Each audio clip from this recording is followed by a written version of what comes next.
Writing Out Loud, a program designed to explore in-depth interviews with writers to hear that words have voices. Hello everyone, I'm Teresa Miller and welcome to Writing Out Loud. My very special guest today is Pulitzer Prize winning novelist Michael Cunningham. Thank you so much for being here, Michael. Thank you for having me. We were talking before we went on camera about something I admire you so much for. You actually turned down a deal to have your first novel reprinted. I did.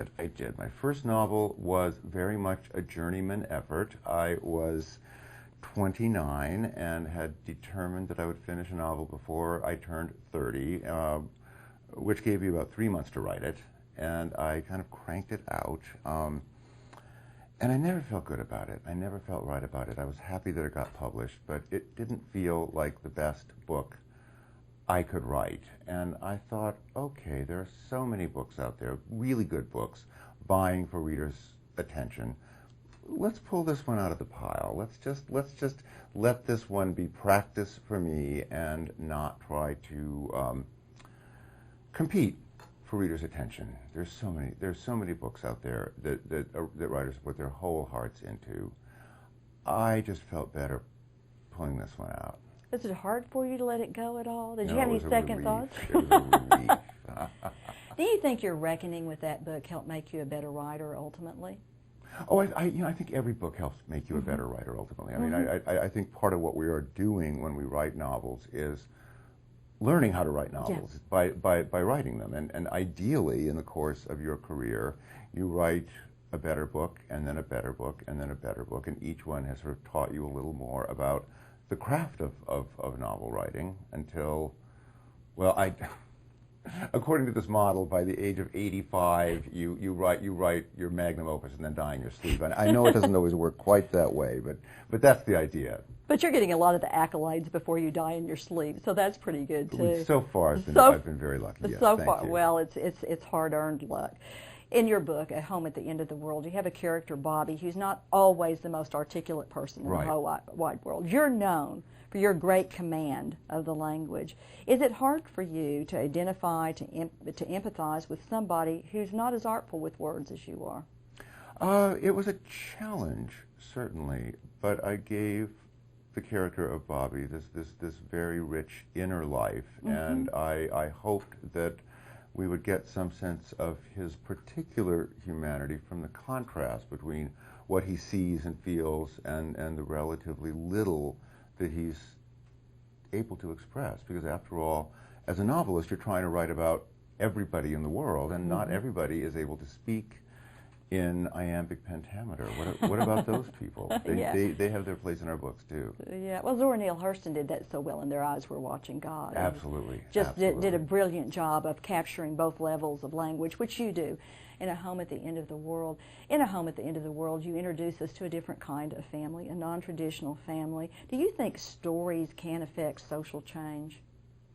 Well, I think stories reflect social change. That's a good way of putting it. That's good. I think part of what a novel is doing, I wish I believed novels were that powerful. I think what a novel does is act as a sort of bellwether. I think part of what a novelist is doing is acting as a witness to his or her times. And so if you wanted to know about life in 19th century Russia, you should read some biographies and some histories, but you should read Chekhov and Tolstoy too, to get a full picture of life in a particular place at a particular time. And I wrote Home at the End of the World when I knew a lot of unconventional families, and I thought, well, somebody should write about a family that is not a birth mother, the birth father, and their biological children.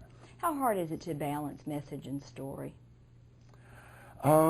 I try to focus on story and let the message sort of accumulate. I'm afraid that if you start with too much of a message in mind, your characters are just going to act out the message and not take on their own lives. I kind of hope that my stories will take on some dimensions that I hadn't planned for them and will contain messages that I hadn't quite thought of. How does Bobby's makeshift family in A Home at the End of the World compare with Estathos family in Flesh and Blood? I love that title, Flesh and Blood. Oh, thank you. Thank you. I mean, it gets right to the basics, huh? Yeah, it does, yes. Having written a book about a very unconventional family, I wanted to go ahead and write a book about an outwardly conventional family, though, of course, we've all grown up in some sort of family, even and however unconventional our experience may have been, and so we all know that there is no such thing as a conventional family, even if it's mom and dad who've been married since they were 15 and they're biological children. You know, ask anybody, is your family conventional? I think you're going to get about a 1% yes rate on that question. Which brings us to The Hours, which is one of my all-time favorite books. When did you first become aware and enthralled with the work of Virginia Woolf? You know, I came to Virginia Woolf kind of early, early for a 15-year-old know-nothing kid in Los Angeles, California. I wasn't much of a reader, but a girl who I had a crush on kind of forced Mrs. Dalloway on me, and really in order to impress her, I read Mrs. Dalloway, and I fell in love with the book. I didn't get the girl. How much did reading Woolf and studying Woolf affect, and of course we know it affects the story of The Hours, but affect the structure of The Hours? It certainly affected the structure of The Hours in that one of the marvels of Virginia Woolf, in addition to her astonishing use of language, was her insistence that no character is unimportant. Mm-hmm. If you are in a Virginia Woolf novel long enough to sell a newspaper, you are looked at and examined and characterized, and your life is given its due. And I tried to learn from Virginia Woolf that sense that any character in any novel is visiting that novel from a novel of his or her own. And should be treated as a kind of visiting dignitary, as somebody with a great novel that just doesn't happen to have been written about him or her. Well, she was even able to do that with Flush. I mean, that's one of my... Even a story about a Cocker Spaniel. Yeah. Was there nothing that girl couldn't do? Absolutely. No, she was brilliant. She was Yeah. absolutely brilliant. Do you think writing The Hours, getting into the psyche not only of Woolf but her characters, helped you understand Woolf herself a little bit better, particularly during her latter days?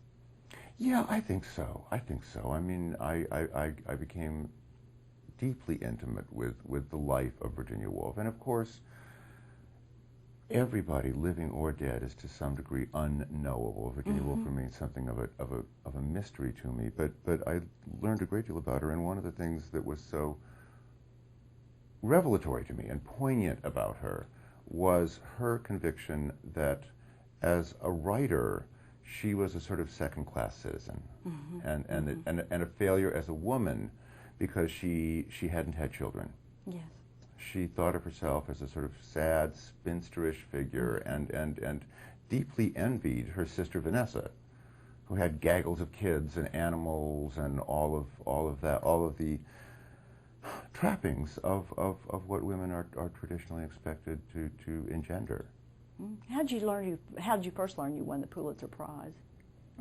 I got a phone call, which I thought was a joke, because really, you thought this was a joke, yeah, Michael? Yeah. I'm not being falsely modest. I'm not being disingenuous. I thought, oh, come on, Jonathan, that's not funny. And no, it turned out to be true. I had, in fact, my enormous surprise won the Pulitzer Prize, and I'm still surprised this many years later.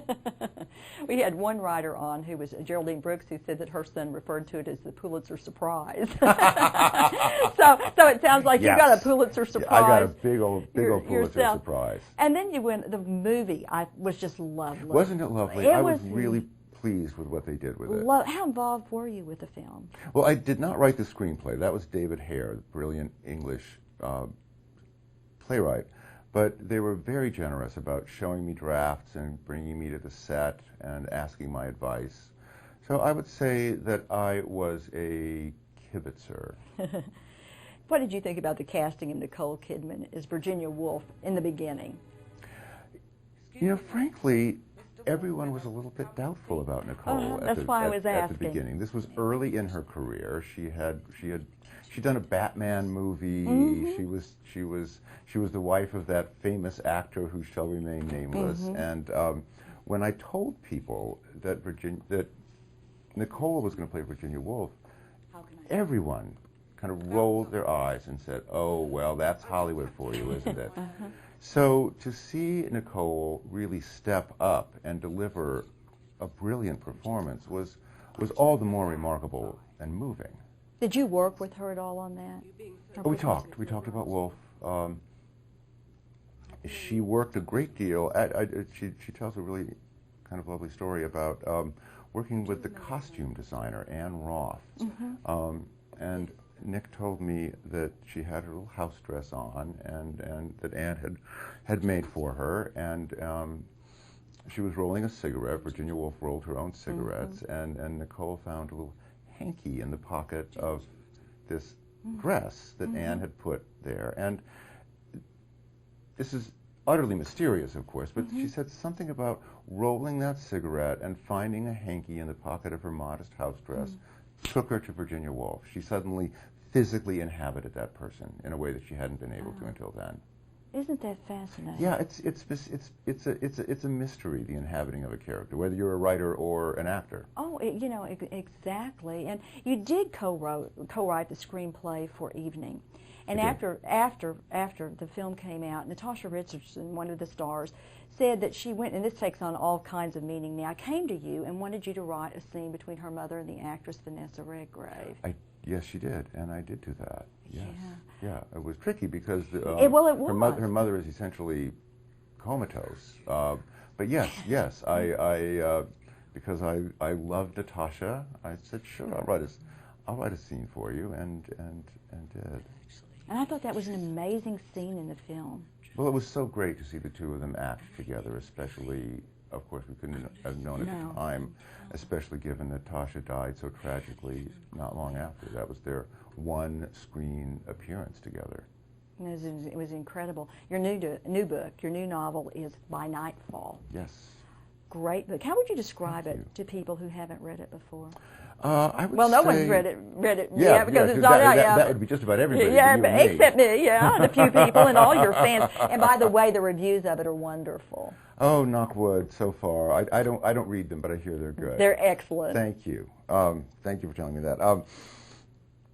I guess I would have to say it is about a man of a certain age who has been dealing art all his life and begins to yearn for something more beautiful, more permanent, something greater than the art that he finds himself trying to sell to people. And he starts to search for something he can believe in more than he believes in the little installation pieces that artists are producing for his gallery in New York. And he finds a certain beauty in a very unexpected place. Oh, exactly. I've asked you to read from the first page of the book just to give our viewers a sense of how this book sounds. Yeah, I happen to have a copy right here. I yes. never travel without one. Oh, yeah, there you go. You're a true writer. A true writer. Usually wear it on my head. Yeah. This is just the opening page. The mistake is coming to stay for a while. Are you mad about Mizzy? Rebecca says. Of course not, Peter answers. One of the inscrutable old horses that pull tourist carriages has been hit by a car somewhere up on Broadway, which has stopped traffic all the way down to Port Authority, which is making Peter and Rebecca late. Maybe it's time to start calling him Ethan, Rebecca says. I'll bet nobody calls him Mizzy anymore but us. Mizzy is short for the mistake. Outside the cab, pigeons clatter up across the blinking blue of a Sony sign. An elderly bearded man in a soiled, full-length down coat, grand in his way, stately, plump Buck Mulligan, pushes a grocery cart full of various somethings in various trash bags, going faster than any of the cars. Inside the cab, the air is full of drowsily potent air freshener, vaguely floral, but not really suggestive of anything beyond a chemical compound that must be called sweet. I tell you, that first line passes the jealousy test. I so wish I'd written. That's one of the most wonderful first lines. Did that come to you easily? No, first lines never come easily for me. Joan Didion, a wise woman, if ever there was one, once said, once you've got the first line, all you have to do is attach a novel to it. By which she meant, with the first line, you come up with the language for the novel. You come up with the rhythm and cadence of the sentence. You come up with the sort of level of observation. Is it going to be wry and detached? Is it going to be heartfelt and earnest? And I usually take a month to write a first line. And then once I've got the first line, then the second line is difficult too, but slightly less so. How important is the opening quote that you use to the story? Why is that important for you as a writer to have that opening quote? Oh, the Rilke. Yes, I love the Rilke quote. Yeah. Let me just. If I were a smarter man, I would be able to recite it. I'm going to have to take a quick look to make sure I get it right. Beauty is nothing but the beginning of terror. I couldn't say it better than Rilke. No. And does that inform the book for you when you have a quote like that, when you attach yourself to another author in that way? Is that comforting for you? Very much. Certainly in the case of Peter, the main character in the novel, who is searching for beauty, Rilke say, careful what you wish for. In addition to all the writing you do, you teach. You teach other writers. I teach spring semesters at Yale. What kinds of things do you think that you can teach about writing? A lot of people say that you can't really teach writing. What is Somerset Maugham said, there are three rules to writing a novel, but no one knows what they are.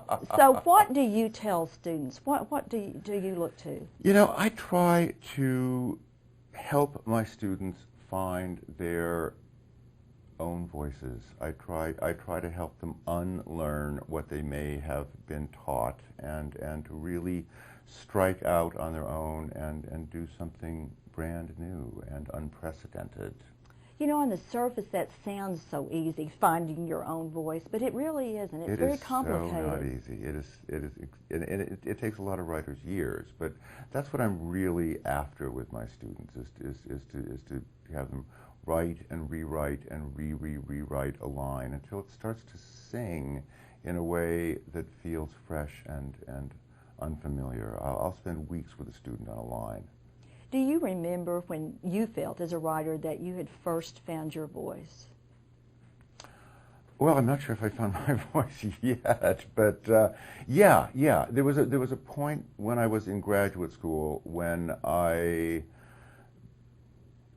began to stop imitating other writers and began to write as myself, which is when the really hard part begins. But yeah, I think many writers start out imitating the writers they love, and only after a certain amount of fake John Updike and fake William Faulkner and fake Garcia Marquez do you begin to not just abandon those people, but use what you've learned from them to come up with a way of making sentences that's particular to you.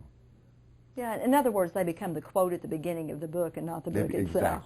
Exactly. You can always use them as quotes at the beginning. John Gardner once said that he thought most of the innovation in writing was going to be in structure, and you've done some very incredible things with structure. And I'm thinking most particularly of Specimen Days. Oh, right. Yes. How did you first get... The big weird one. Well, you know, I wanted to write a story that sort of spanned a great deal of time. I wanted to start at the beginning of the Industrial Revolution and then move on through a world of ever-advancing technologies into a future of interplanetary travel. And so it's 3 interconnected novellas, each with a different set of characters, but in each case the characters are sort of reincarnated in a new era. They are variously in New York in the 1860s, New York in the present, and then New York in the year 2040, when it has become a sort of theme park that tourists visit to get a sense of what New York used to be like. Well, we know it's a challenging format. Was it a fun format for you? Did you enjoy it? It was fun. It was fun. I think I probably enjoyed writing it more than a lot of people enjoyed reading it. I wrote it in in different genres. There's a ghost story, a thriller, and a science fiction story. And I found those genres very difficult to write in. I have enormous respect for people who write detective stories and science fiction stories. They're not easy, but it was a nice break for me. It was a nice change. As you think back over your career, you know, starting back with Golden States, which we can't read now, to By Nightfall, which we're all going to read and love, how do you see that you've grown most as an artist? Obviously, in finding your voice, you say you're still working on that. What are some of the other ways, stylistically, structurally? What progress do you see that you've made? Well, I think you hope that you get better at seeing the world with penetration and depth.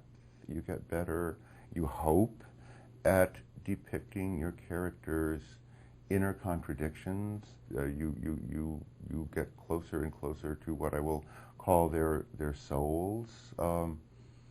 You become, I hope, a sort of more reliable recorder of the world and the people in it. Your eye gets sharper and sharper, and your ear gets better and better. But does every new project present its own problems? Is there only so much you can learn? And then you start a new book, and then, like By Nightfall, and it's so different from Specimen Days, you have to totally change gears. And I think that's as it should be. I think as a writer you should feel like you're in a little bit over your head. I think if you start to feel too competent, if you start to feel like an expert at writing a novel, something may go a little bit dead. I think part of the life of a novel is the slightly floundering effort that the writer made in trying to figure out how to write it. And it does involve a life of feeling constantly a little inept at what you're trying to do. Do you think publishers these days are as forgiving and supportive of these floundering efforts as they used to be?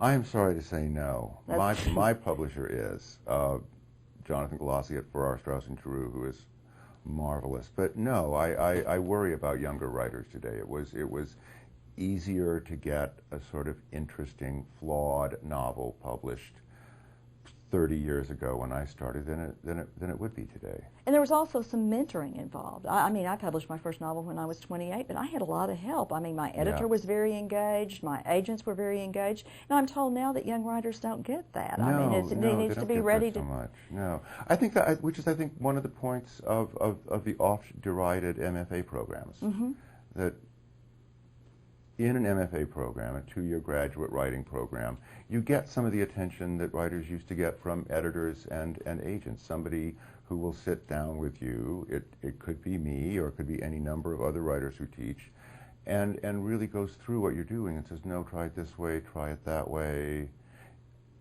I think if MFA programs are proliferating, as they clearly are, it's probably in some inverse proportion to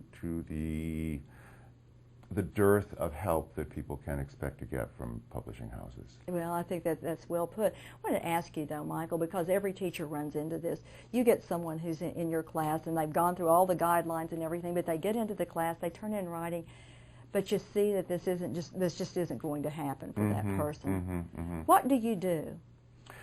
You know, I would never tell a young writer, maybe you should just give this up. Do I think it sometimes? Yes. But I've been teaching for a number of years, and I've actually seen a couple of students who didn't have much in the way of discernible talent when they crossed my threshold, and were a tiny bit better when I was through with them. But they kept at it and at it and at it, and eventually published novels. I think I just have to fall back on the old cliche. It's 10% inspiration and 90% perspiration, and I've been surprised at what people can do if they just will not quit.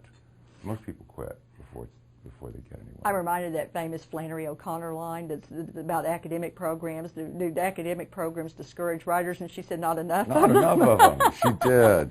She did. God bless her. Curmudgeon that she was. Curmudgeon that she was. What's been your most rewarding experience as a teacher? We've talked about your rewarding experiences as a writer. What about as a teacher? You know, I don't think I could point to a single student, but rather a number of students who have really had something going on, and now I'm watching them start to publish in quarterlies and start to have novels come out. Some of them are starting to teach themselves, and it's fantastic. I'll just one name that comes to mind is a fantastic young writer named Sarah Shun-Leen Bynum, whose book was nominated for the National Book Award a few years ago, and who was one of the New Yorkers. You know, they just ran that feature on, I think it was 40 writers under 40, and Yes.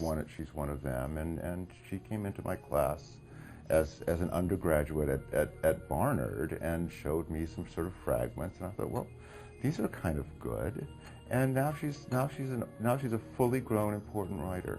And speaking of books being out, by nightfall, it's available soon. We're all very excited about it. What's going through your mind right now on the eve of its release? I'm thinking about my next novel. Okay, can you tell us just a little bit about it? We have like just a few seconds. It's a tawdry tale of drugs and sex.